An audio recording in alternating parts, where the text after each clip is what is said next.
Welcome back.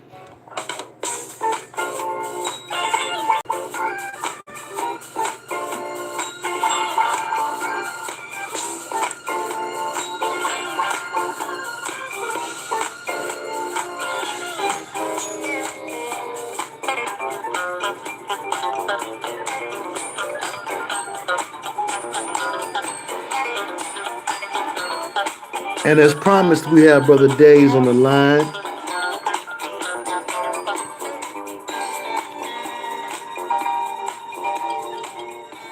Peace and blessings and welcome to you one time. Welcome, Brother Dayz. Thank you very much, Brother Theo. I'm happy to be here. Ready to have another good conversation. Pick up where we left off yesterday. Right on. Okay, well, without much further ado, because we we want you to be able to get some rest too. Um, let's just kind of find our way back to how we started that conversation. Yeah. However you want to do it. Okay, well, I remember we were talking about, first of all, welcome to everybody. I'm Brother Minister Theo, aka Unplug 'em channel on YouTube, and this is our brother Dayz of Noah channel on YouTube.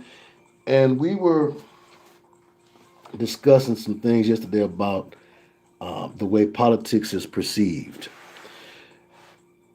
And I don't recall exactly what line led us into the conversation, but I remember what Dayz said. Dayz said something in response to what I said, and it was something to the degree of, well, I'm glad that there's a conservative in the so-called seat of power or control or whatever, knowing that it's all false, but at least since it's a conservative in there, I feel a little bit safer about Christians not being forced into doing certain things that Hillary certainly would have been implementing at this point. Is that accurate? That's absolutely accurate, yes. Okay. And then I said something to the degree of, well, Donald Trump, unfortunately, like Hillary, uh, is not really a Christian. And I believe that he's being used and all of this hatred is being drawn toward him because he is going to be used as the face of Christianity that will help to push many disenfranchised people, especially black people who are being programmed to view him as a racist. And I'll elaborate on that as we talk. But especially black folks, they're being given more of a reason to hate Christianity as Trump is being made the face of it. And that's especially concerning for me in a community that was once anchored to the church. That anchor has been pulled out of the concrete, and it doesn't appear to be doing anything to keep the young people from floating off on a sea of new age that really much more enticing and appears to be more liberating to them. You know, nowadays when people want to do as thou wilt more than ever, him in the seat of Christianity would only be, he would only be used as a scapegoat or as a image to vilify Christians. And then Yeah. where did we go from there, brother? I actually believe we kind of wrapped it up a little bit after that. But I mean, we can definitely take that further, and I absolutely agree with you on that. And it's making more and more sense, and it's not so much just Trump that's taking all the heat. It's just the whole Republican conservative idea in itself has become this poster child for the big bad Christian. I mean, anytime you look up conservative views or look up anything regarding the right or Republicans, they always have this pro-gun religious, kind of tag that they put on them, and that goes right along with, the small government. Basically, some of the main differences between conservatives and liberals is conservatives believe in small government and pro-country, very nationalistic, and they believe in accountability, individuality, things like this. And on the left, the liberals, they're more focused on big government. They want a bigger government to give more programs and basically more control. They are anti-religion, anti-gun, and they are more about collectivism. They're essentially more about globalism than they are about nationalism. They want open borders and all this stuff. So you're getting these two sides, but the problem is the left is being treated like they're making the left look like the saviors of everything. They're the good guys. They want to bring everybody together and help the poor, and they want to save the world. And then the antithesis of that seems to be this Republican conservative party that just apparently just wants to focus on their own country or their individual lives and hierarchies and all of this stuff, and focus on the nation. And that seems to be the thing everybody wants to throw darts at now. But with that comes Christianity. Christianity's lumped in with all of those other Republican aspects that have negative connotations now. So basically, Christianity has become merely a negative connotation, and it's just being used as almost an insult. So this is basically the direction we're going, and it's very interesting to see. And apparently, Trump is going to win for the next election, or he's going to be selected for the next 4-year run.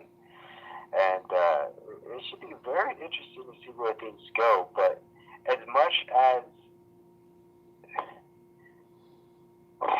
basically everything is really being dominated by the liberal worldview, the postmodern perspective right now. So Christianity is definitely at a loss when we're talking about societal concerns. Like the status quo is now shifting from a more nationalistic, conservative perspective to a hyper-liberal, neo-liberal type of postmodernism. It's very, very strange because, for so long, even when I was young, it was all about going against the system, raging against the machine, because it was so stuffy and conservative and very authoritarian. We would use all those terms because we were leftists then, and it's just amazing how the tables have turned. It's now the status quo. Now the power group is this neoliberal type of thing. And it's so odd to me, but it makes complete sense because we are in the last days, and challenges are coming, and this is just the beginning of things. Right on. Now, and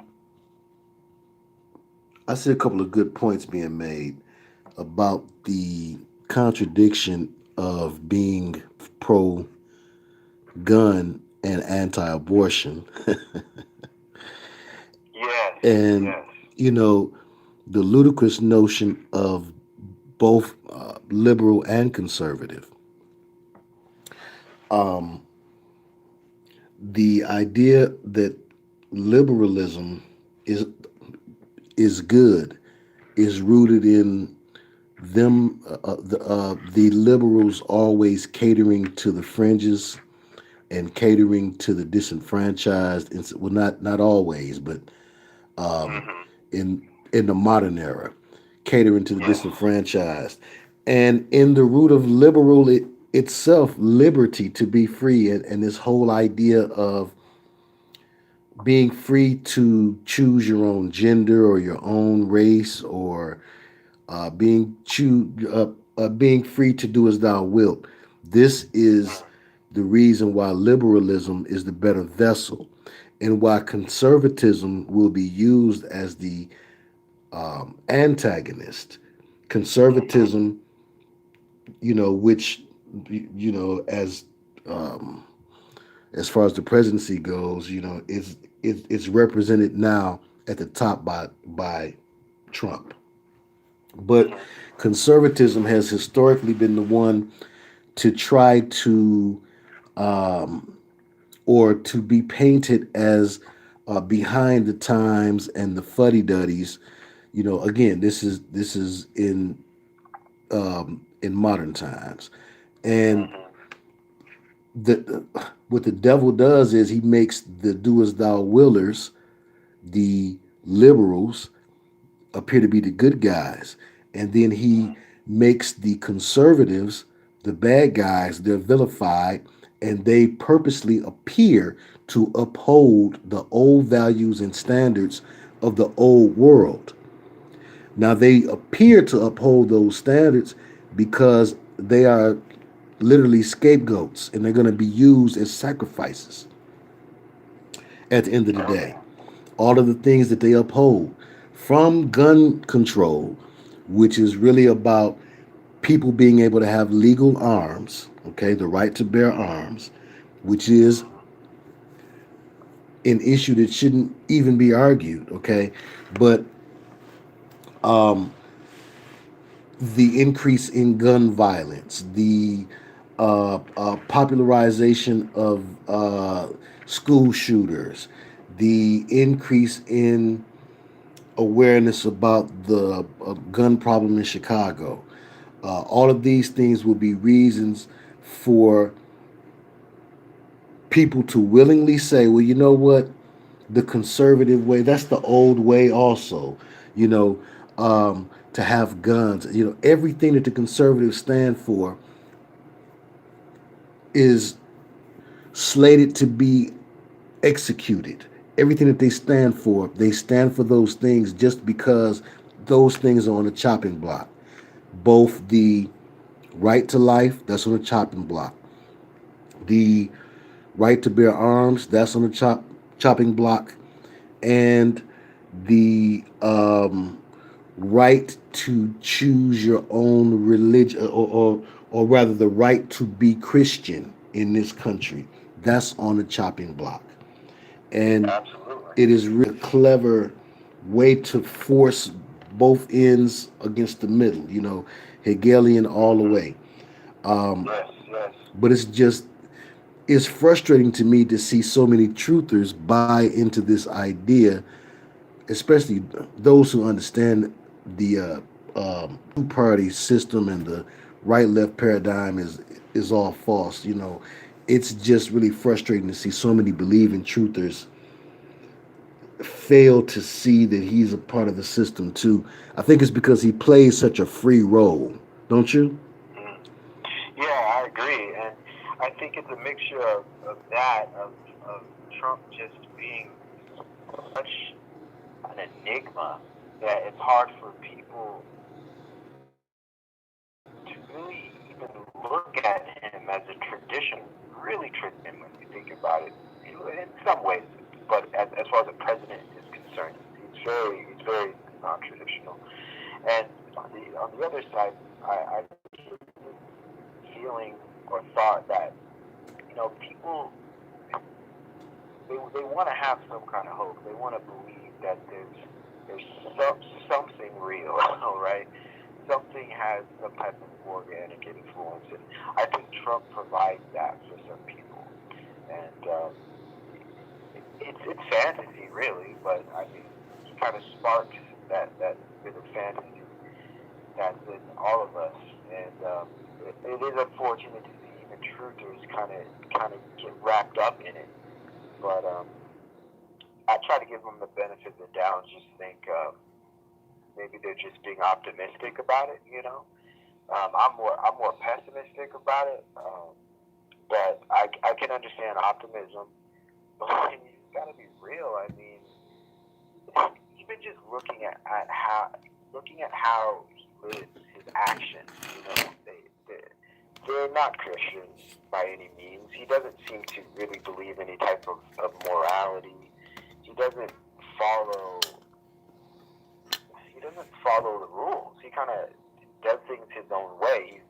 He's very Luciferian in many senses. So I don't know. It's a little frustrating to see people still being pulled to one side or the other. And when you really look at it, there's so many significant similarities between the Democratic Party and the Republican Party. I mean, they both support Israel. Okay, so both parties are Zionists. They both do Wall Street's bidding. They both supply with military spending. So they're both sides are involved in all the geopolitics, in the global order work. They both play into the whole Russia, Iran, China propaganda. They're both interested in full spectrum dominance globally. They both sides let money rule politics. So Democrats, leftists, liberals, they can complain about the patriarchy and authoritarianism and capitalism. They can complain about that as much as they want, but all of their politics are ran by money as well. I mean, look at Obama. Look at all the money that was going to him. The bailout happened under Democrats. So it's like they're funding Wall Street as well, which is the capital of capitalism in America, at least. And they're both neoliberal in the sense that unlimited liberalism, anything goes. Everything is just free reign. They both support that. They both support the spy state, the surveillance state. And the Democrats hold the poor back, even though they make claims that they want to help out and be for the people. They support programs that are band-aids for wounds and Absolutely. just keep people behind for generations on end.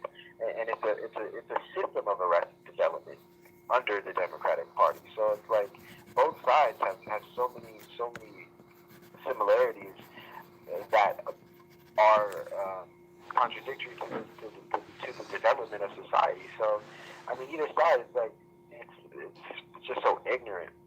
They're both imperialist. Both sides are imperialist. They're both down with global order. They're both part of CFR Agenda 2030. All the big tanks are bipartisan. It's all a bipartisan movement. So it's really a non-issue when you really look at both sides. It's like, wow, you guys are just the same thing. But it's so funny how they create this war, war between poles, and basically what we're seeing is through this dialectic, they're going to throw the baby out with the bathwater. That's the goal, and the baby is Christianity. Mm-hmm. Absolutely.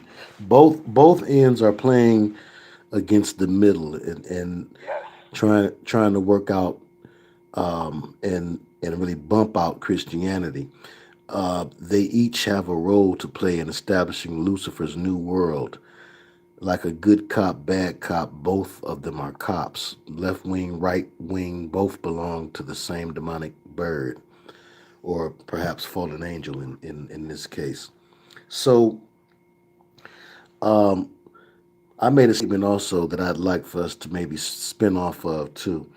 One of the interesting things and phenomenal things about this character that they've written into the Hermetic theater for this final act in these last days is the racist deflection that they use. And I'm a little bit older to where I remember Donald Trump as a character that I saw as far from racist. And I remember him being on the WWF. And I remember, I'm talking about before he battled Vince McMahon and cut his hair off. I'm talking about back in the Hulk Hogan, Andre the Giant years. Oh, okay. Yeah, I actually have some images of that. He took some pictures with Andre the Giant and Hulk Hogan. I have some of those images. Absolutely, I showed him in one of the last pause and read videos that I made. But I also recall him being in Bobby Brown's on our own video. Oh yeah, I remember that video you did years ago about that. That was excellent. And then there were countless times in which he was referred to in rap songs. I'm talking about before this modern resurgence of Trump. So I say all that to say this new racist narrative is very suspicious because it helps to fuel the fire of Christianity is the white man's religion. And if he can be painted as both a alt-right sympathizer and a Christian, not only will he help to vilify Christianity to the public in general and the young folks who don't care for him, especially in general, but to young black kids who are getting an opportunity in this climate of information, in this information age. They're getting an opportunity to have a reason to draw toward the word. Even though we're going to talk about the Hebrew Israelite movement and break down some heartbreaking things tonight. We're going to show its connection to Masonry, Lord willing. But with that, with a climate that's producing belief systems that can possibly make them have some relationship to the Bible or to where they can see themselves in it. And, that helps to kill this white man's religion narrative that has killed our community. Trump helps that narrative ramp back up. And even he even takes that narrative to new levels. You think? Oh, that's a great point, and I'll try to take that even further because the Trump thing, that's clear. It's literally a weapon. It's a type of culture weapon, and especially the black population. I mean, we're just not having it. I watched. I can't remember where I saw this, but I saw some guys doing interviews in different inner city neighborhoods, and they were just talking to youth about Trump, and I mean, every response was like really almost violent, towards just even the mentioning of Trump. He's racist, this and that, and it's just sad because none of these kids really know much at all about what Trump has done, who he is, or what he's doing. It's just what they hear on the media, and they just parrot. They just parrot these things, and they literally form their entire perception based on what they see on the media. And the media is being produced in a way that's making Donald Trump this type of like straw man. So first you have that. That's definitely true. But then just the whole idea of racism in itself is being used as a deterrent and a type of distraction that's keeping us focused on our race and the issues regarding race, whether those be institutionalized racism or police brutality racism, these types of things, whatever it is. Just the idea of racism in itself is becoming this distracting mechanism that is getting us all into this heritage identity, this ancestral identity, to where now we don't even want to think about Christianity. Of course, there's the white man's religion aspect of it, but then it's also the idea of focusing on your race, your ethnicity. And to us, that predates Christianity, which is not necessarily true. when you look at how far Christianity goes back into Africa. But it's very interesting the way race has become our new religion. Just the idea of racial identity has become our new religion. Which has been really twisted out of a form of do as thou wilt, because there's no rules to that. There's no dogma. There's no parameters. You can make it up as you go. Yes, exactly. There's no standards. There's no rules, regulations.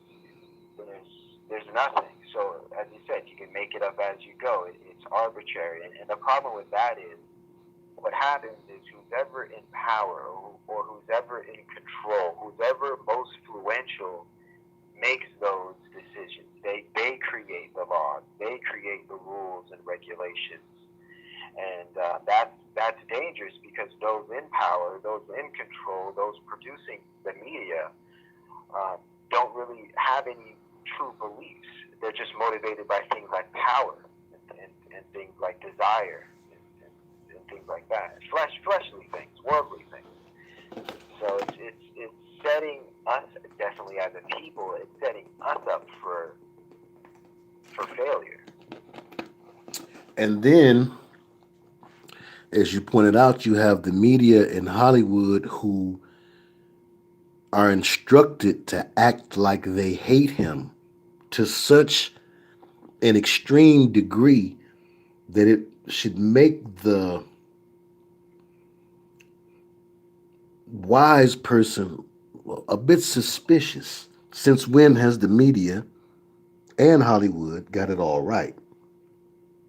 When have they pushed a message that's really for the benefit of mankind? So if their message is to hate Trump, we have to try to discern and get ahead of it and say, okay, why are they trying to lead us to this? And it looks like to totally separate us from our heritage in Christ. Yes, absolutely, 100%. It's become the new battle, where now all we're doing is fighting for race equality and race recognition, and to prop up our race identity through victimization or through victimhood. Mm-hmm. So we have this state of victimhood, and the funny thing is, it's to us as a population today, right now, racism is the biggest issue we're fighting. All right, racism is the biggest issue we're fighting. But what we're not realizing is, so they say racism is holding us back. Racism, institutionalized racism, is keeping us down as a people. But in fact, I'd say probably the biggest part of the black culture is consumerism. I think we are the highest consumers of all racial groups. So we're actually a capitalistic, consumer-dominated culture. So I would maintain that racism is holding us back. It's our culture of consumerism and narcissism that's holding us back. Because how are we the highest consumers of all groups if we're being oppressed and held back? It just doesn't make sense to me. Now, if you want to look at just comparison, we live at a lower class rate, we have a lower standard of living, so that's why we're oppressed. Well, if we have a lower standard of living, how are we and why are we as consumers? I mean, where are the priorities at? Right. Mm-hmm. So I mean, it's like I really think we're fighting the wrong battle. Instead of playing the victimhood, we're being oppressed because of our race. No, we're not developing because our focus is on a more of a consumerist culture. A corporate hegemony is our problem. This new corporate culture of consumerist liberty is holding us back because we're enveloped by it. We're enveloped by living through pop culture. We're enveloped by living through fashion and living through, getting the approval of man. I mean, even the idea of racism, we just want, it's like we want somebody to say sorry. We want someone to like get on their knees and show us that they feel horrible for what happened to us in the past. And I just think that's a foolish. It's a foolish goal, and I don't think it really gets us anywhere. As I was saying earlier in my show, I was saying how we want to change the system. We're saying the system's racist, so we need to change the system. Well, first we don't understand the system. If we understood that the system has a worldview that doesn't care who you are and what you are, it's just survival of the fittest. It's natural selection. It's Darwinian. It's social Darwinianism. So with that, there's nothing you can't complain. This is just the world that we're in, and we want to change the system, right? But we actually need to change ourselves. We're never going to change the system. The system won't change. It doesn't change until you change its foundation, until you change its leaders, and that's just not a realistic goal. So the whole thing about this race identity and race struggle, it's just a waste of time. It's a way to trap you and herd you into a groupthink mentality that's really defeatist. And it's also a way to psychologically pre-program you because you have to one day learn that you're called black or you're called white. And these words, these colors, or these states of having or not having color, these things have more than just identities surrounded around their hues. Their identity is surrounded around good and evil. That's another huge reason why the black and white chessboard is used to symbolize this grand game. Because at the end of the day, it's all about good and evil.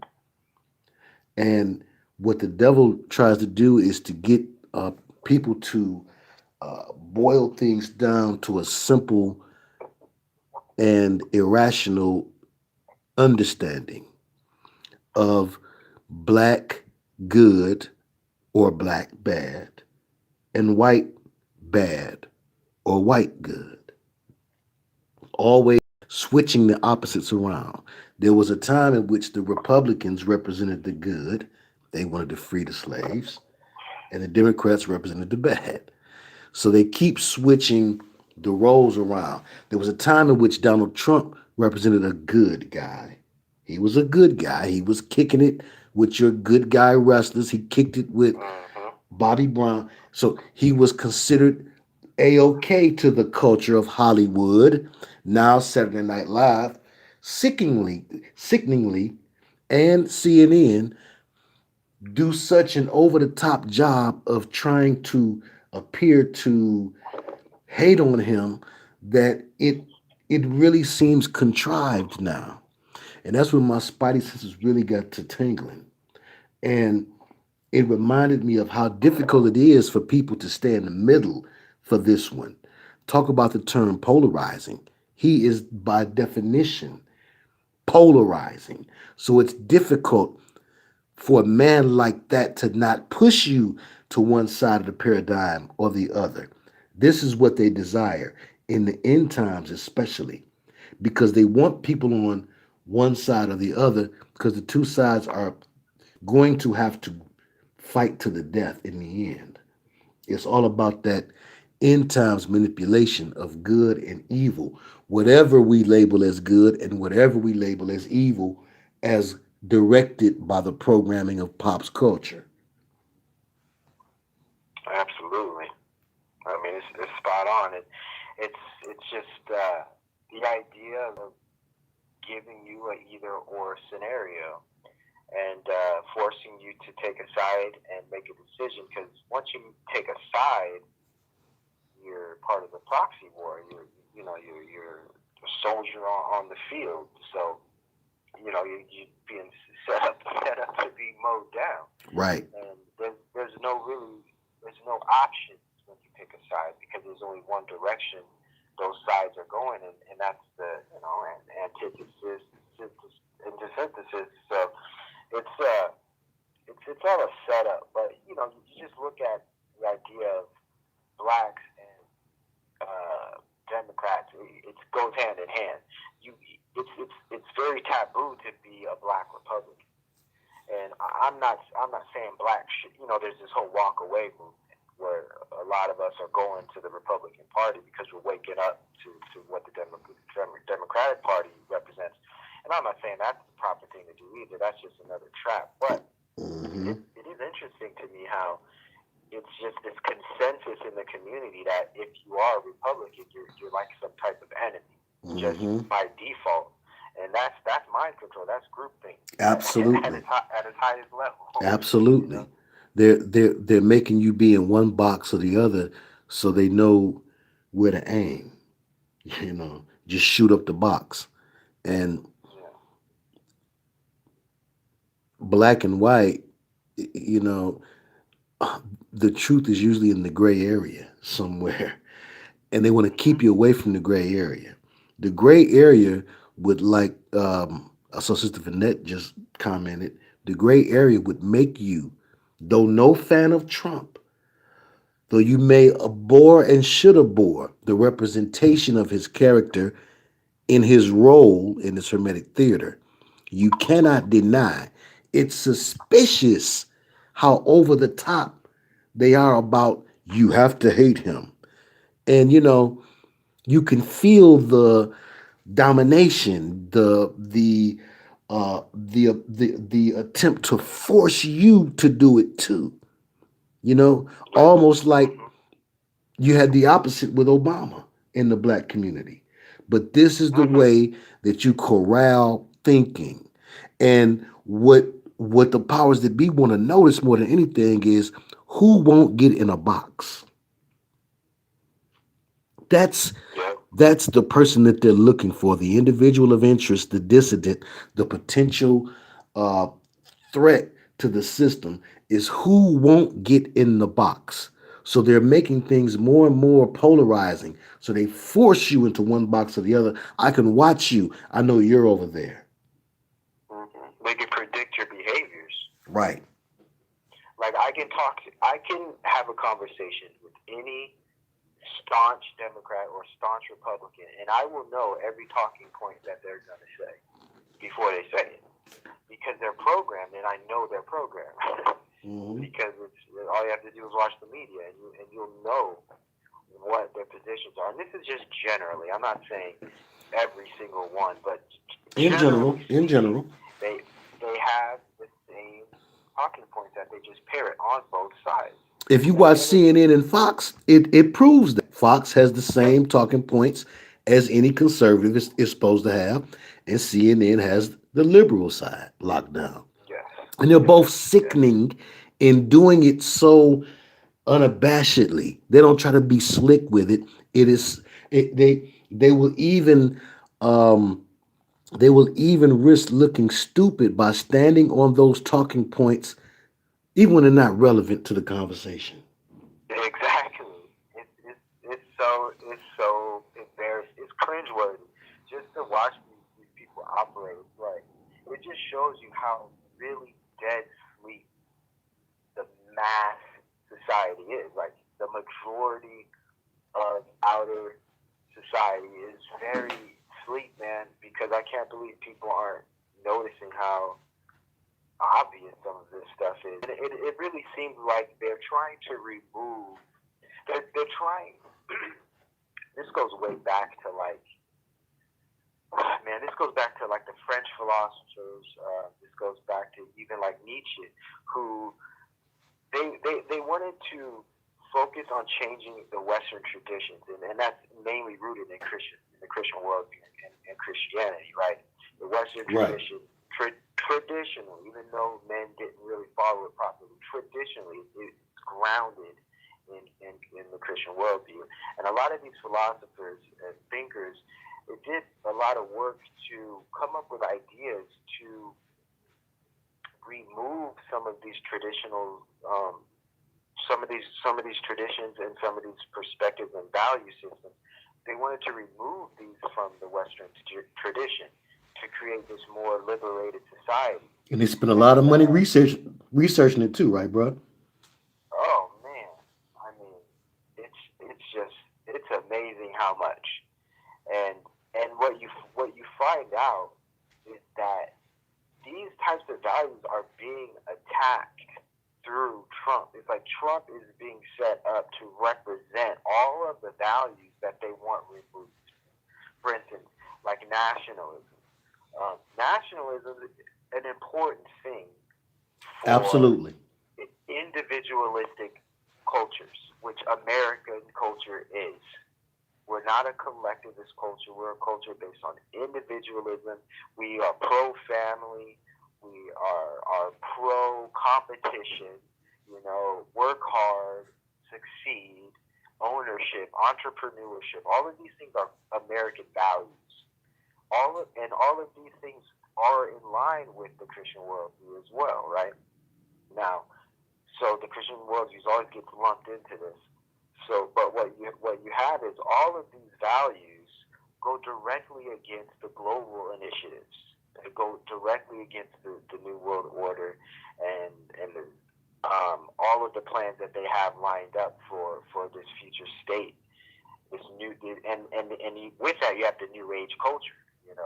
So you have the ideology and then you also have the social structure.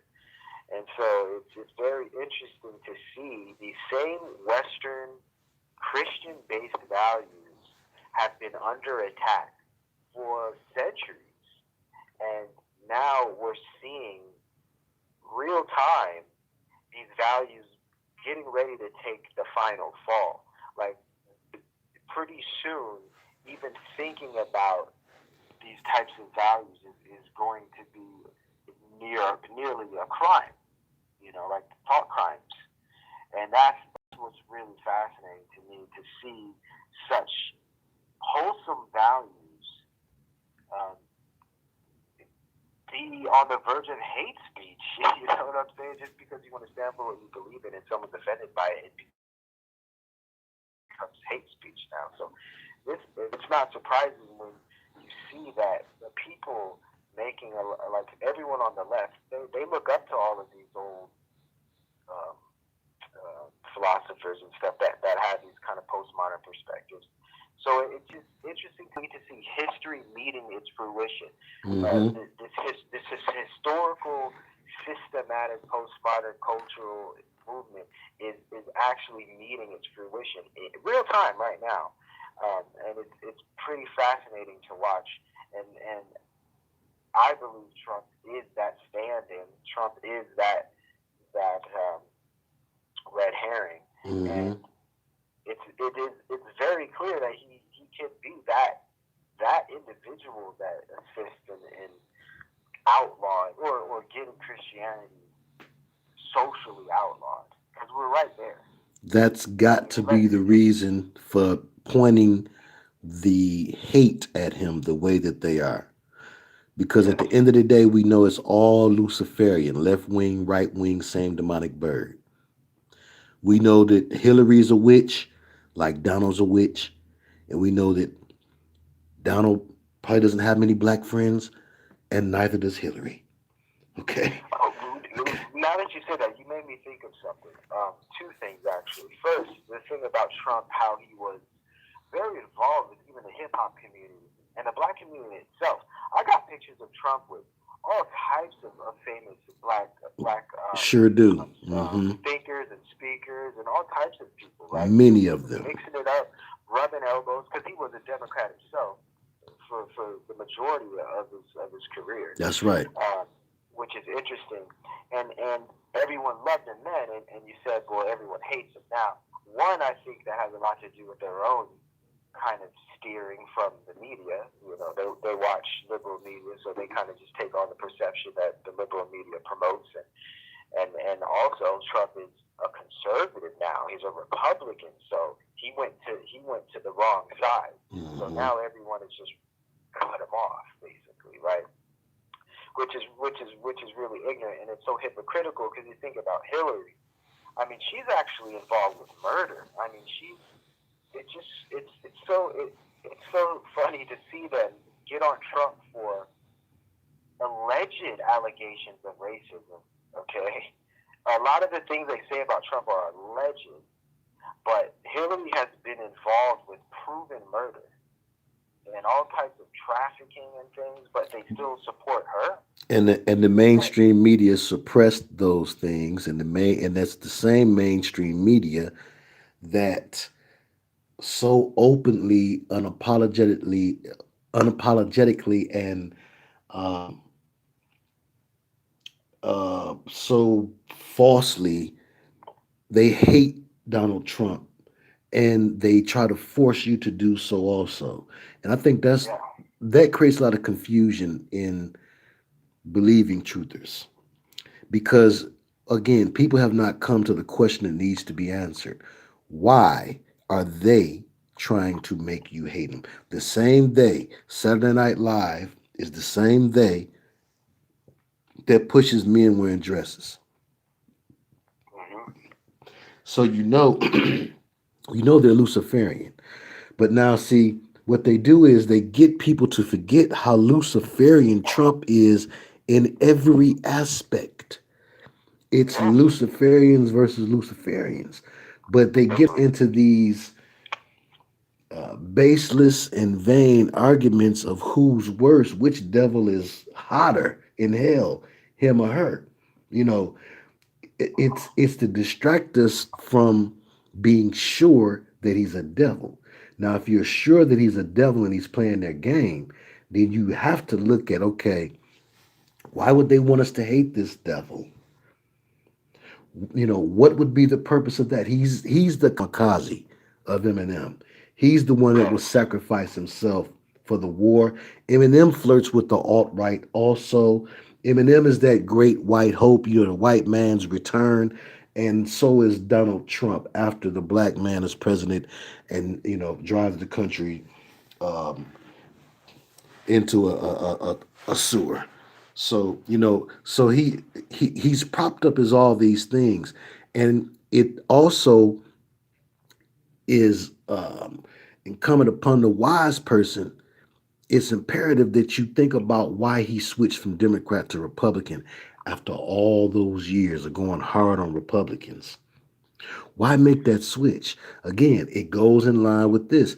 He could have been the same Donald Trump with all those pictures of Oprah and Denzel and the black elite and blah, blah, blah. He could have been that same liberal Donald Trump, and he would have got my vote probably for clowning and acting such a fool. But if he had my vote, he wouldn't be able to coerce me into hating him, which is more important than getting my vote as a black man. As a black man, I had to be engineered to hate him, and he had to play a role that I could sink my teeth into really hating. This alt right Republican role. This is new school. This is not the Donald Trump I grew up knowing. So this shows me he is playing the role of the royal jester as a person who claims the sign of Gemini, as does Kanye. He knows he's playing this Hegelian game, and he knows that he's playing this role. And that's why he doesn't know the slightest thing about Christianity, but he is to wear those shoes. So that when it's time to step on the Christian's toes, it's his toes that many people would gladly stomp on. Mm-hmm. Man, I couldn't agree more. I'm not sure if you saw that recent video. I actually haven't watched the entire video, but I read a couple articles about it. The video by T.I. where he had some like stand-in model type. Yeah. Supposed to represent That Melania Trump or whatever. that added to the suspicion also, because T.I. is an attention whore, had a new album coming out, and really didn't have no reason. First of all, this followed T.I.'s rant, that was also in the hate Trump programming vein, because he really went too hard on Kanye West, for going up there and expressing himself the way that he did. And he went so hard on him, that made my spidey senses go off. Why do you act like you care this much and you want everybody to hate Trump so bad? And I don't need no help. I hate all of the witches. I suffer not a which to live. So, the the paradigm won't work on me. But for a entire community of people to be in agreement, and when I say community, I mean you've got the entire black community in agreement, but you've got whole communities. Again, all of the fringe groups and counterculture collectives that the uh, liberals um, coddle towards, they're all in agreement. We don't like him. And these are the ones, the liberals, they're the closest to anarchists. The conservatives might say that they pro-gun and blah blah blah, but they're going to follow the rules, the rule of law. It's the liberals who are all about that freedom. It's Antifa who raises hell, right? More so than the Tiki Yeah. Torch boys. You got to get them really riled up and full of beer. But Antifa don't seem like it takes nothing for them. So it's the liberals that they're really going to use to create the chaos. They've been creating the chaos for so long anyway in America's morality. And please strike that like tonight. We've got Dayz and Noah's special guest, and we thank him so much for spending some time with us because he expressed how tired he was, but that he wanted to keep his word and at least spend a little bit of time with us. So please do hit that like. If it's within your power to do so tonight, we got 64 folks watching. 38 have expressed that they like the convo tonight. Yeah, I think it's also we got to look at remember the Albert Pike letter where they said we'll release the atheists and the nihilists. Yes. And I believe they're speaking directly to this type of anarcho Antifa style group, these proxy warrior, cookie cutter activist warriors, basically. I think he was speaking directly to these types of groups. Now they're small at the moment. They're usually in only the liberal areas, but this mentality is growing. The people actually out there throwing rocks and punches, they aren't the biggest group, but the mentality, this perspective that they hold is spreading like wildfire. And Yes, it is. done through guilt. It's like if you don't support this, if you support Trump or if you do this, you're an enemy of the state. Mm-hmm. This is literally what's happening, and I find the double standard fascinating because you see T.I. do this video where he's mocking the president of the United States' wife. I didn't even think he has her like she's a stripper or something. Mm-hmm. I mean, it's insane. And right. now the double standard gets me because imagine if If someone it had been Michelle, Michael, with Michelle, okay, hamburger, like they'd ew, probably be in jail. Like for defamation or something crazy. Snoop got to show a clip in his video of him pointing a gun at a lookalike. Now, granted, Snoop said that the Secret Service came and spoke with him about that, but you've never seen this level of disrespect. And see, it's tricky when people say that because people say it almost like they're like, oh man, poor Trump. Bump Trump. Again, this level of disrespect is suspicious because they would not allow it. Right. They wouldn't allow it otherwise. So see, while maintaining, this is the gray area because you almost have to be alien in order to stay your position in this area while maintaining your understanding of it's neither left or right that's right. You have to also look at, okay, when they're doing the side that you've been traditionally programmed to hate on, when they're doing that side wrong for some odd reason, you need to look at it. Now, again, the media, Luciferian, controlled by the same Zionists that control Trump. So, again, it's playing both ends against the middle, and he's a willing sacrifice for the father of lies to play the role that he's playing. It's no telling how far his sacrifice may go.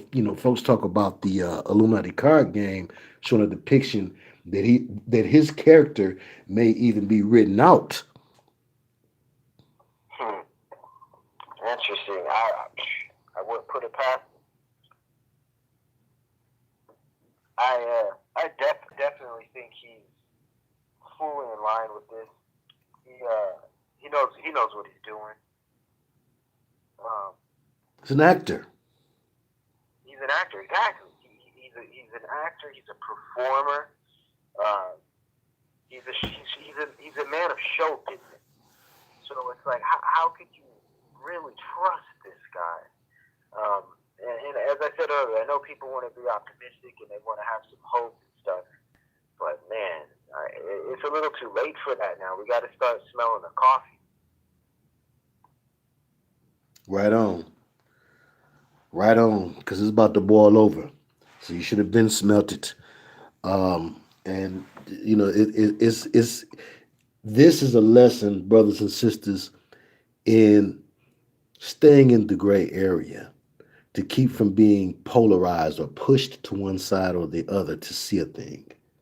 Sometimes you have to stand afar off on one side or another to examine the thing. And at other times, you have to be sure that you're not immersed in one point of view or the other point of view that's being pitched toward you. What is in between CNN and Fox News is the truth.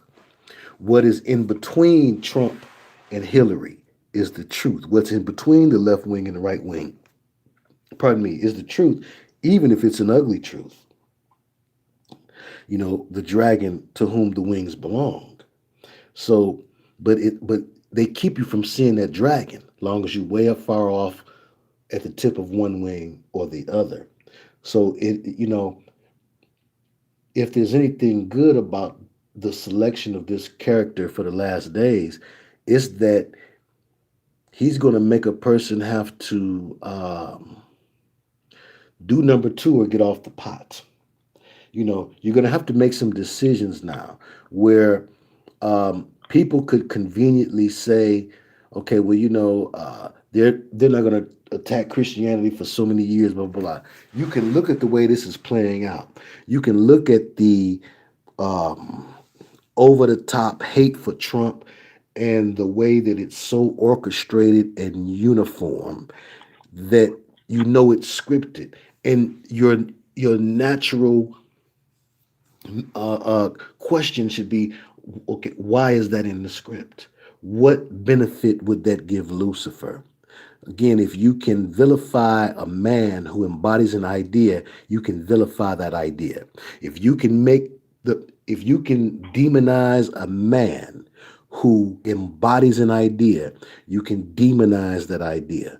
And this is the only way to do it in a Western world that was once, as they so pointedly uh, um, pointed out, once a Western uh, uh, uh, Christian uh, uh, uh, worldview based society. Now it's anything but. It's so far from being Christian or even pro Christian. It's quickly approaching anti Christian.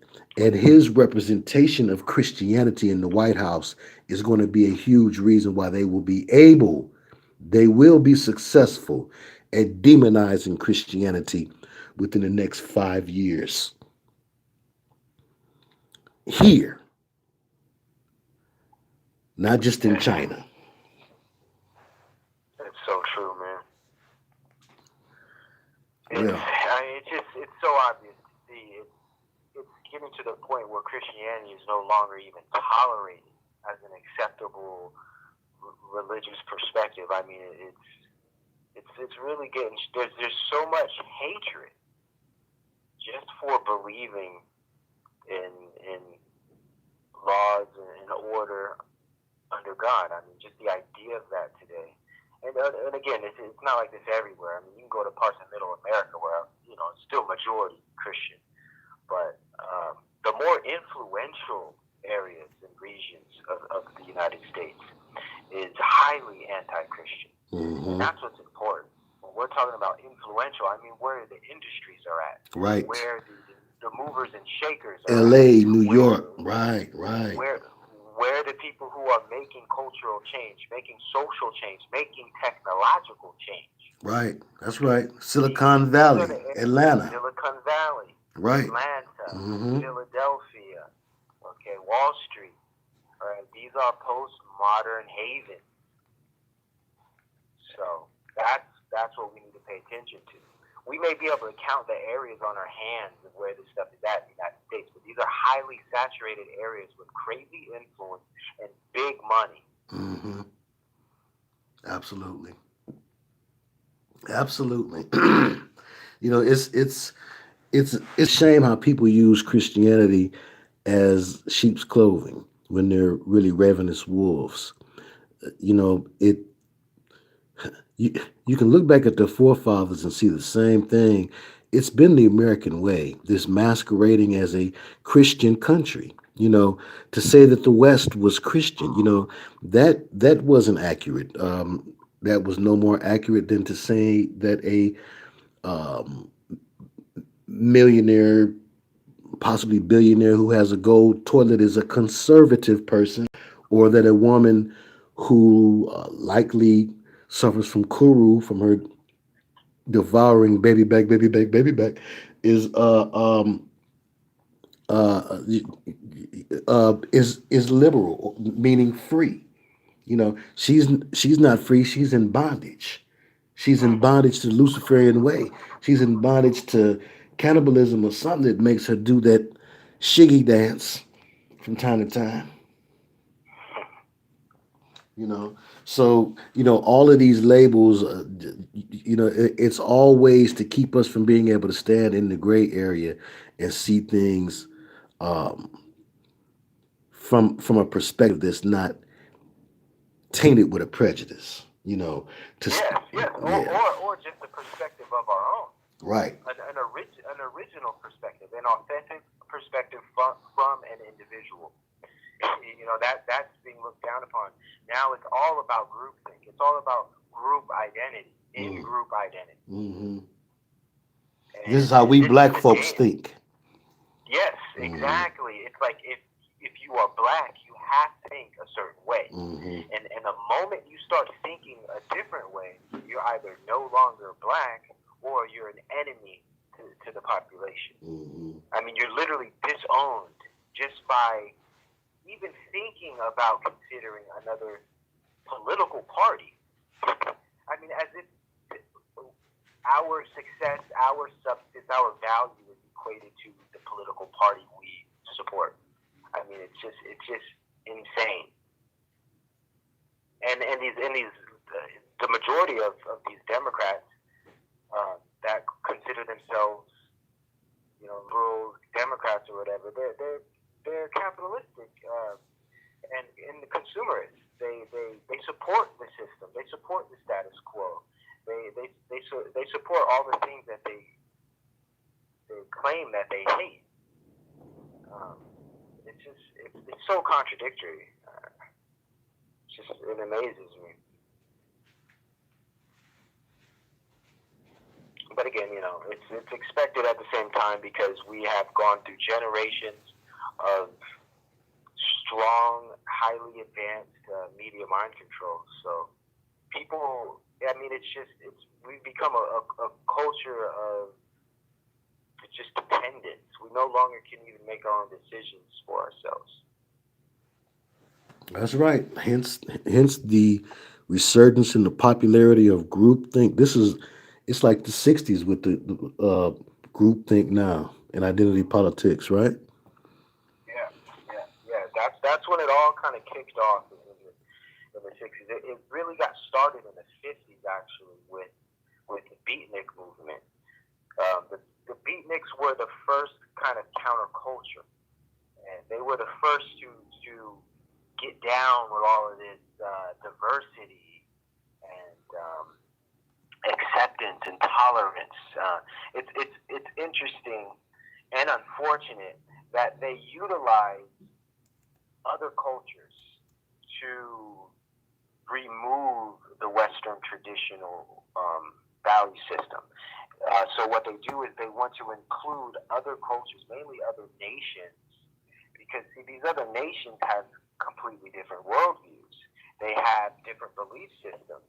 And a lot of their belief systems are very, or should we say, more liberal. Okay, not as strict and authoritarian and concrete as, say, Christianity. The only possible religion that could compare is maybe Islam. There's a whole lot of other issues with Islam that's unacceptable to the postmodernists. But they still even support Islam. And you can look at a lot of the leftist media. They're very pro Islam in many ways. Very interesting. But what they were doing back then was trying to include people and be diverse, and a lot of it's like this appeal to emotion where, it's out of love, we want to bring everybody together. But what they're doing is they're diluting the Christian values by overpopulating or oversaturating the society with different types of cultures that have different types of values. That way you have to be forced to accept those different types of values at the expense of your own. Part of the excuse to say that this is the great melting pot, right? Probably was always from the very beginning to mingle all the beliefs together like a new Babylon. Absolutely, spot on. That is the process that we're witnessing right now. That especially from the 50s with the beat mix into the 60s and with the counterculture, and into the 70s with the New Age spiritism, and into the 80s with the homosexual movement, and then into the 90s with technology, and now we're in the 2000s, and everything is kind of meeting, on the same street having a party, and the original traditional types of values, the more traditional type of Christian values have been left behind.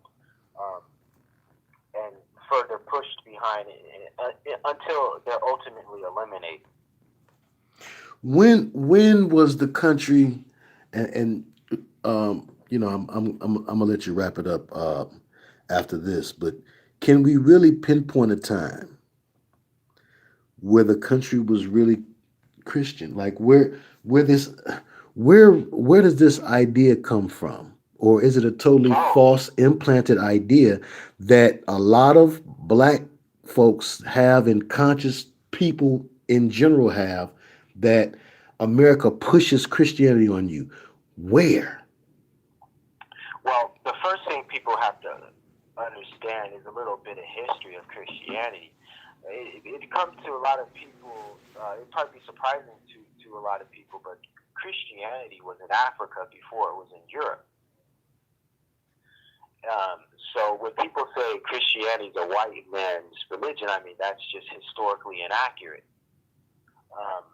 The European apologists, some of the greatest ones like John Calvin and even Martin Luther, were inspired by guys like Origen, and he was a North African. And there's several others. Now, they didn't have, their doctrines weren't perfect, right? There still was a lot of Gnosticism and other things that were kind of sneaking in some of their doctrines. But they were the ones that brought Christianity, or should we say, brought the truth to the Europeans. And the Europeans ended up reforming it, and it went through its different stages. And eventually it got to America via the Pilgrims and the Puritans. They're the ones that brought it over here. But see, now the Puritans brought it over here with a mission to create.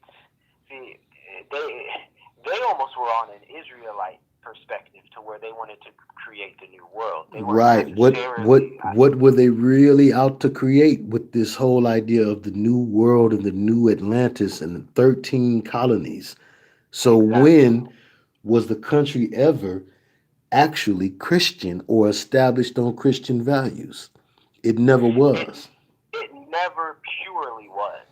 Now, when they wrote the Constitution and a lot of other things, the Bible was used as at least a moral standard. So the Bible has always been the moral standard, right? But that doesn't mean that those using it actually believe any of that stuff. Right. Because we know they didn't. Right. Right. The founding fathers used it, like Trump is using it as a disguise, like a moral disguise.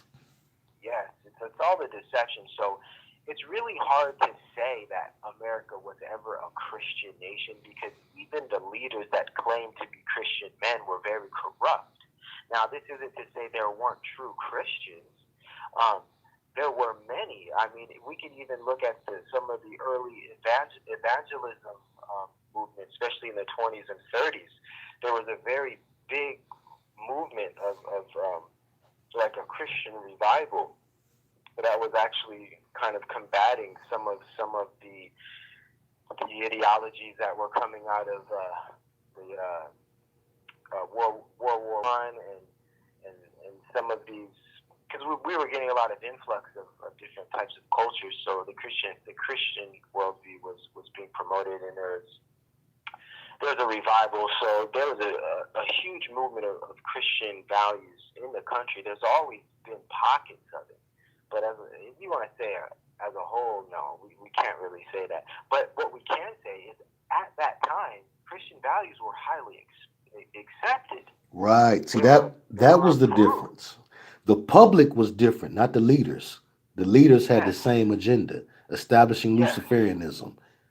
Yes, but as like a social culture, like the culture of society was generally Christian. Mm-hmm. Mm-hmm. Even if people weren't living lives perfectly, they accepted the fact that Christianity was not only the dominant worldview, but the only one that had any real relevance. Mm-hmm. Right, because right. atheism just was nearly non-existent. You know, you didn't hear about, like, if people that talk like that were looked at as strange. You know? Right. And then anybody that was involved in paganism was perceived to be a witch. So, but they worked hard many years to get us out of that tradition. Mm-hmm. Yes, they did for obvious reasons, because they knew that even if they fake the funk, if they keep that ideology in circulation, it's anathema to establishing a Luciferian name, which is at the end of the day what they were really trying to establish.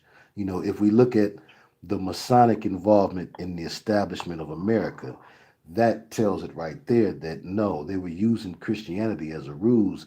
And if you look at many of their writings, Thomas Paine and many of the others, you know, they admitted that they kind of used Christian ideals because the public was expecting that. That's what the public related to. That's what they would receive. Much like how the change in hip hop can be pointed to the public. You know, to the public expecting something different today than they once expected. Today, the people don't expect a Christian worldview to be reflected in the world around them. You know, there was a time in which they kind of did expect that, and if you did anything less, you was looked at as strange. It was a time where if you rapped with anything less than a high level of skill, like a Rakim or Kane, you were looked at as strange. You know, because the public demanded that you be at a certain level. Same thing now. The public used to demand that the leadership is at a certain level, a certain moral code, or at least would attempt to hold that standard. Trump also is part of this phenomenon of the anti-hero, where he is the opposite of that standard, right? Yes. I mean, there was a time when we demanded integrity, dignity, things like this, you know, common righteousness, right? Now, I mean, Donald Trump is sleeping with porn stars.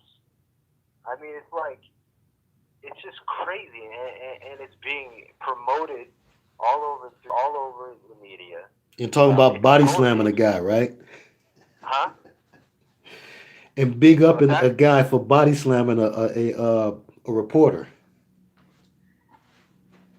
No, I was talking about the Stormy Daniels thing.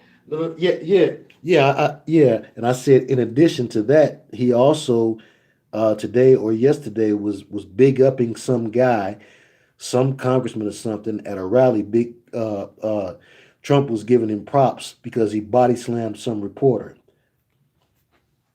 Wow. Wow. I mean, it's comical. It's literally like a comic book. And I think that's the craziness about it is all part of the mission, to just make things zany and crazy and just pretty much nonsensical. So Christianity becomes nonsensical. It doesn't make sense anymore to have Christian morals and rules and beliefs and faith in a God in some book. I mean, just these ideas just sound so silly to the typical person today. And that's because we've been inculcated with this type of do as thou wilt perspective based on our leaders. Look at how our leaders behave. Look at how our politicians behave. Look at how our most influential people behave. And who are our most influential people? They're actors and singers and rap stars. That's a and shame. models. I mean, it's just crazy. Like in my video, my latest video, I mentioned why is it that our leaders and influencers are like entertainers? What happened to actual Activists, real thinkers and intellectuals, philosophers, intellectuals, right? And philosophers? It's not just about the academy, but I'm talking about righteous, believing philosophers. People that use the proper mechanisms of thought to come to truth and to discover factual information through logic, reason, understanding, right? What happened to that? It's nowhere to be found. I mean, we have guys that are articulate and that can speak well, but they say the same talking points, right? The same talking points, mm-hmm. or just groupthink identity politics, or they're all stuck in the same worldview. It's either this materialist, worldview that's focusing on scientism, or it's this postmodern worldview that's focusing on paganism and do as thou wilt and who knows what's what and anything's whatever. So you have these two schools of thought, these two types of worldviews that kind of come together and create what we know today as the typical American culture or American worldview is a mixture of those. The Christian worldview is now becoming just unacceptable and obsolete to the development of society, the direction society is trying to go today. There's no room for Christianity. There's no room for that type of old traditional way of thinking. There's progress can't happen with it. Mm-hmm. Not progress to the new world, right? Absolutely. Exactly. Mm-hmm. Yeah. Progress by their definition. So now let's by their definition. So now let's end it with this if we can. And I thank everybody who's been hanging in there with us, and special thanks and hats off to you, brother, for being able to hang in here as long as you have. Oh, yeah. But now what would be different in the Hermetic Theater playbill if Hill had have won? What would be different about the Luciferian agenda today? Well, I have two things to say about that. I'll give the hypothetical, or maybe the fantasy version, and then I could say a more realistic version. The realistic version is that she never, let's say, she never could have won because she was never set to win. Bottom line. She was never part, the plan isn't set up for her to be in there. That whole idea of letting another Democrat be president after Obama wasn't part of the script. Absolutely. They had to have the polar opposite of Obama come in afterwards to create the trauma bond, to create that MK Ultra style of push and pull, duck you underwater till you can't breathe and pull you up, let you breathe a little bit, put you back down, all these sleep deprivation, all these types of all these types of MK Ultra techniques. This is a similar technique by bringing you up and bringing you down. They give you a liberal Democrat, give you everything you want, make everybody happy. Then they just bring you right down with some crazy conservative, authoritarian, pseudo Hitler figure. Right? It's just perfect. It's polar opposite. Absolutely. You put him in a cold room and then you put him in a hot room. That's abuse. That's trauma. That creates trauma in the body. And these types of polar opposite Hegelian dialectic situations causes trauma on the brain, or the mind. So I don't think Hillary was ever actually set up to win. It was merely just for the show, to create the big Hill versus Trump,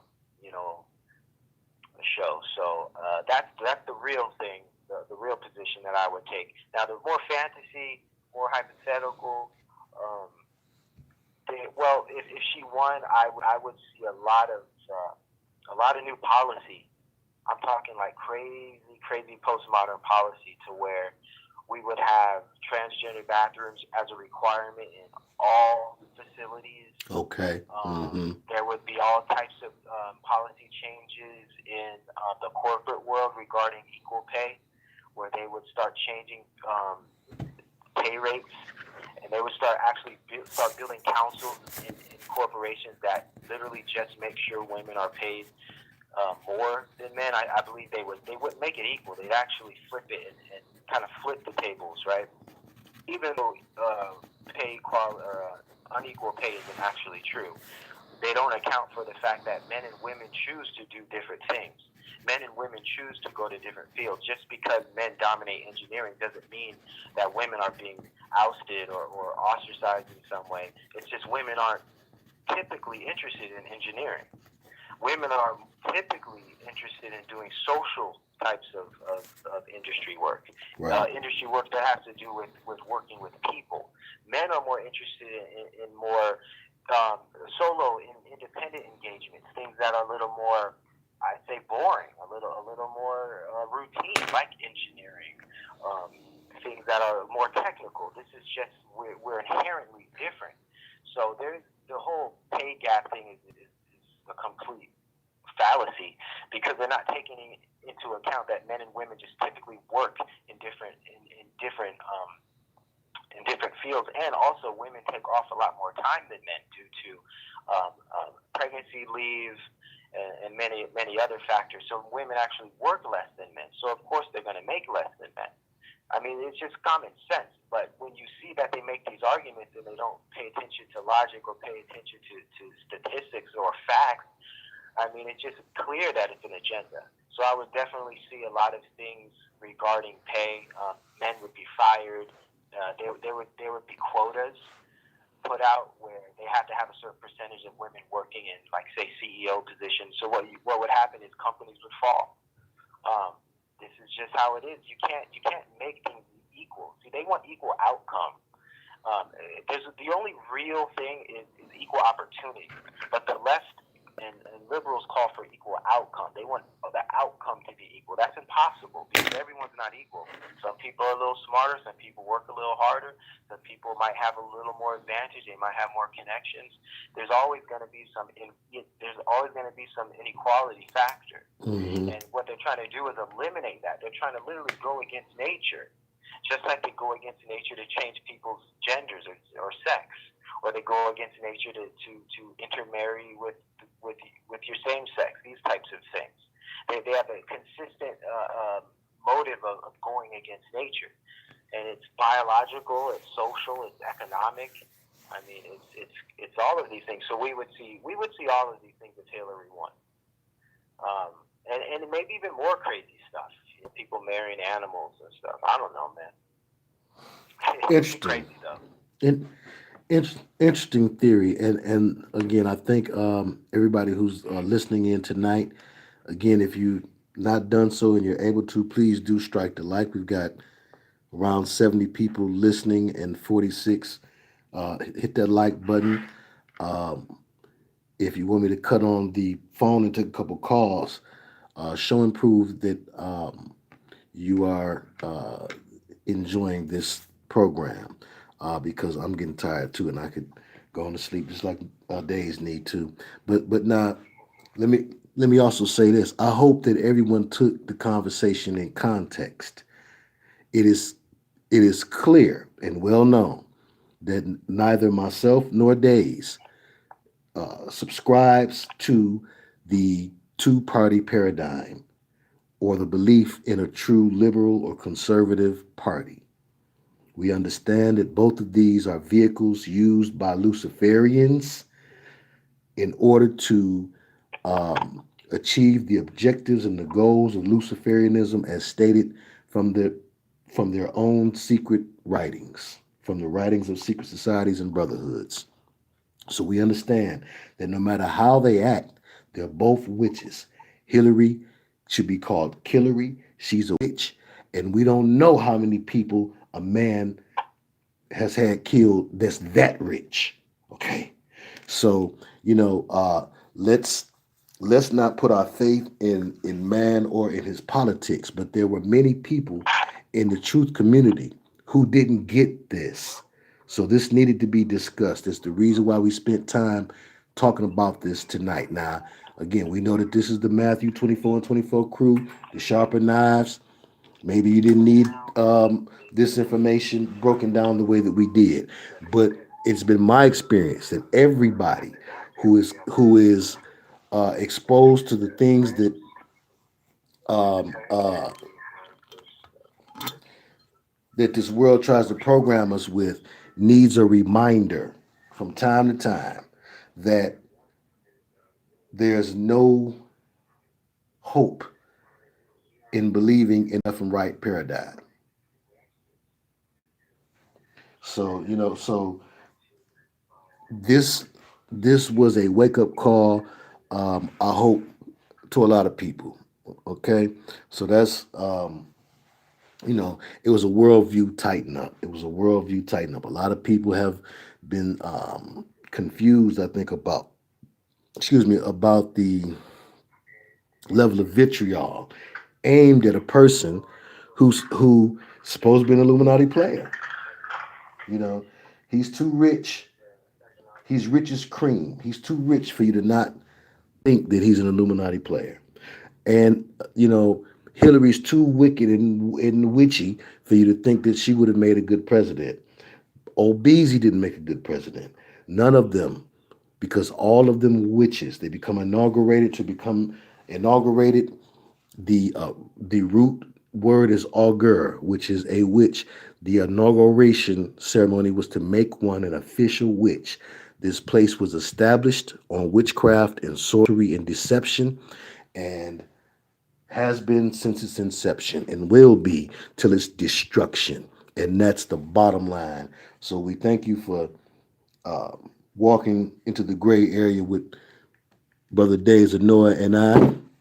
And we're going to jump out of here. Thanks again to you, Brother Dayz. Of course, thanks for having me, man. I can't wait to do this again. Looking forward to it. Looking forward to it. And so we're gonna jump on out of this live stream, and I had a couple of things I wanted to show y'all. So we'll see what happens here. I'm gonna play a couple of tunes before we jump out the live stream. But we're gonna say goodnight to Brother Dayz and let him go and get his rest. Psalm 4 and 8 and Proverbs 3 and 24. Sweet sleep to you, brother. Blessed rest. Thanks a lot. I appreciate it, brother. Peace and blessings to you all. Thanks for having me. All right, God bless, brother. We'll wrap soon. God bless. Shalom. Shalom. Okay, so now this is what we're gonna do. I'm gonna play a little tune or two, and we're gonna see what y'all do here. We're gonna see if we got folks in the house or if folks is ready to lay it down, and maybe we'll try to come back tomorrow night.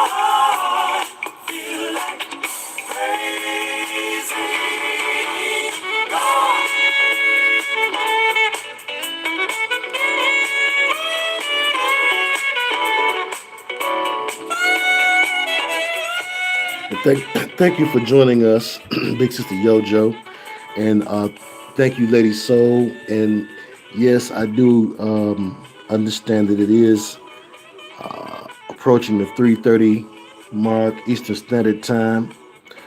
Gone are the days when we're gonna stay up till 5 and 6 o'clock in the morning. It appears. So I think to be considerate of everyone, we should go ahead and call it a night tonight.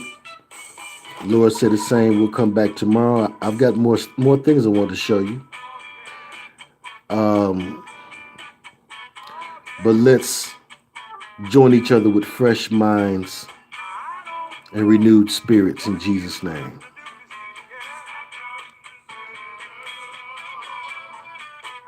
And then maybe we'll do the call-in show then, okay?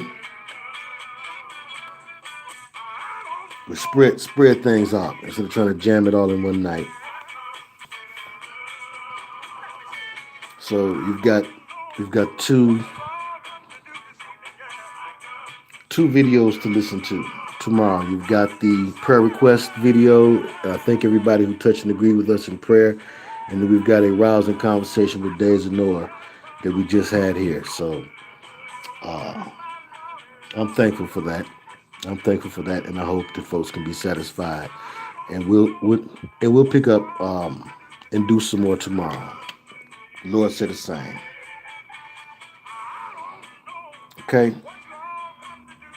And I appreciate you. Thank you, Sister Renee, and thank you, Brother Esteban E, and everybody else in the place to be. Sister Aracad, Brother Jay's with a brush, Sister Minister T, and all the rest of us. Thank you, family. God bless you. Tomorrow then, little brother Elijah. Hope to see you then. Chris Von Doom, join us then, okay?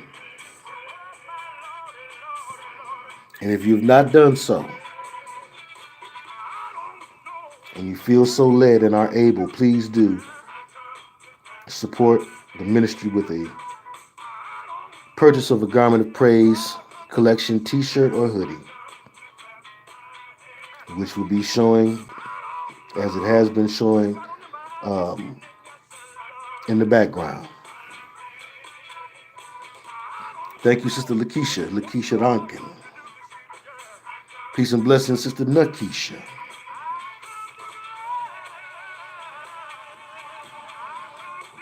Peace and blessings to you and your family.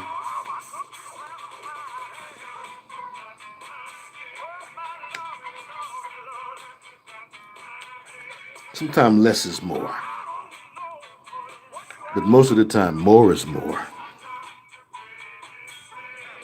But yeah, so yeah, tomorrow night we'll pick back up. And again, thank you all for touching and agreeing with us in prayer. Thank you for the sacrifice of praise and for offering your hearts and sincere prayer for the people.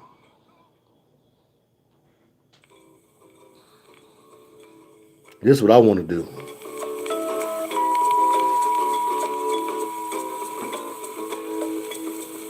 I wanna walk with Jesus. I wanna walk with Jesus. I wanna walk with Jesus. But I've got to crawl before I walk. I've got to crawl before I walk.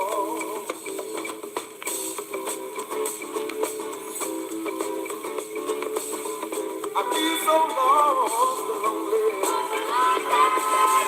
It's just like I could die. I feel so lost without you. I've just got to find my God. I've got to find my Jesus God. Even though I want to be with Him, I'm on board the salvation train. When it's like no sweet worth to live there anymore, but you've only got to say yes to blame. But you've only got to say.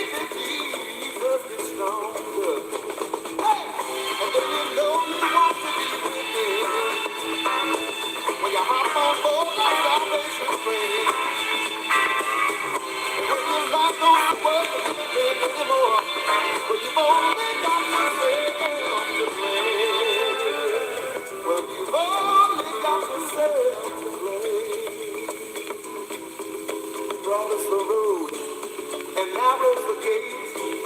You know you's gonna make it through. Come on board that salvation train with me, 'cause there's so much more we can do. There's so much more from Jesus we can do. Oh, we can walk with Jesus, walk with Jesus, walk with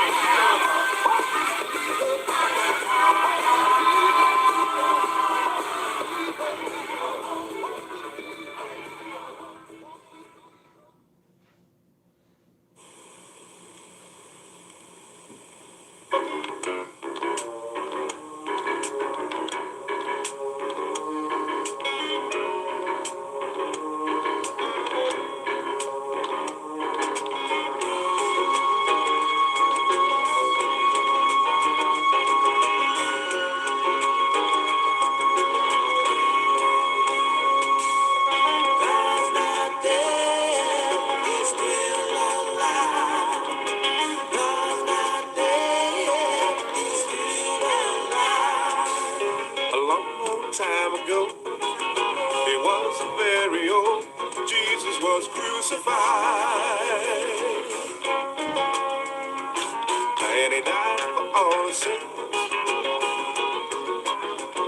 that we might live again. Yeah. He's coming again,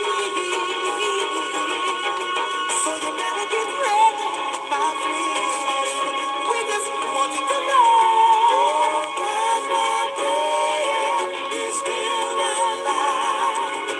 God's my dad is still alive. Jesus went away to prepare a place for people whose souls are saved. And then we hope someday to live eternal life, living in paradise.